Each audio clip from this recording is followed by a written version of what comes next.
Functional malefic, okay हाँ, ये एक पॉइंट है कि functional malefic identification. How many of you have really understood the method to identify functional malefics? Anyone who has good understanding on that is free to explain that.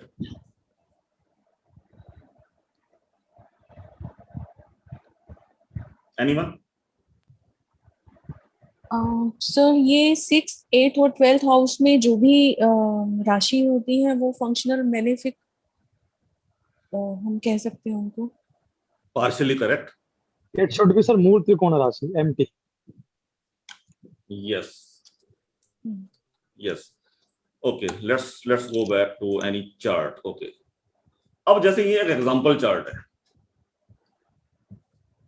6, 8 और 12. आशु जी आपने बिल्कुल ठीक बोला. आई थिंक आपका ही question था कि understanding about मूल त्रिकोण साइंस एंड मूल त्रिकोण, एवरीथिंग अबाउट मूल त्रिकोण and specifically the identification of malefics and benefics. ये सिस्टम ऑफ एस्ट्रोलॉजी में this is the first point. अगर ये पॉइंट क्लियर नहीं है then there is no benefit of moving forward. 6, 8 और 12 इन तीनों घरों को हमने बोला जी ये खराब करो, राइट, दैट इज ट्रू. अब 12 राशियों में हर राशि, हर प्लेनेट की मूल त्रिकोण राशि आपको याद होनी चाहिए. नहीं याद है तो टेबल सामने होना चाहिए. छठे घर में हम देखेंगे कौन सी राशि है, मकर राशि. क्या मकर राशि किसी प्लेनेट का मूल त्रिकोण राशि है? मकर राशि का स्वामी कौन है? शनि. शनि मकर के साथ साथ और किस राशि को रूल करता है? कुंभ को. कुंभ शनि की मूल त्रिकोण राशि है. क्या कुंभ छठे में पड़ रही है? नहीं. तो शनि मेलेफिक नहीं होगा. अब शनि की मूल त्रिकोण राशि तो 7वें घर में पड़ रही है, तो शनि फेवरेबल है. अगर कोई मूल त्रिकोण साइन छठे, 8वें या 12वें में स्थित है तो उस राशि का स्वामी अनफेवरेबल माना जाएगा. That is the basic principle is being followed in systems approach astrology. This concept is different than classicals, but this gives the accurate results. Natural benefic और नेचुरल मेलिफिक्स को सिस्टम्स अप्रोच एस्ट्रोलॉजी में consider नहीं करते. Functional nature of the planet, that is what is the crux of systems approach astrology. Similarly अगर हम यहां देखें 12वें घर में या 8वें घर में मीन राशि है, लेकिन स्वामी है बृहस्पति. बृहस्पति का मूल त्रिकोण तो धनु है, धनु पड़ रहा है इसका 5वें घर में.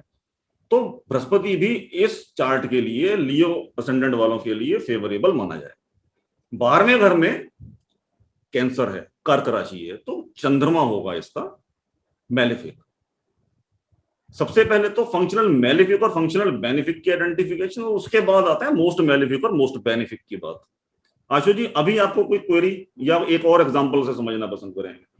सर मेरा क्वेश्चन ये भी था साथ में कि अगर जैसे मान लो 8th हाउस में 9th जुपिटर अपनी मूल त्रिकोण राशि में है, तो उस केस में वो मेलिफिक माना जाएगा या नहीं? यस, ये आपका क्वेश्चन आई थिंक अगर 8th हाउस में धनु है तो वृष लगन की बात, टॉरस असेंडेंट की बात कर रहे हैं हम. और उस केस में अगर 8th का लॉर्ड 8th में है, क्योंकि वो 8th का लॉर्ड है तो रहेगा तो malefic, but then that will be called good placement for 8th Lord.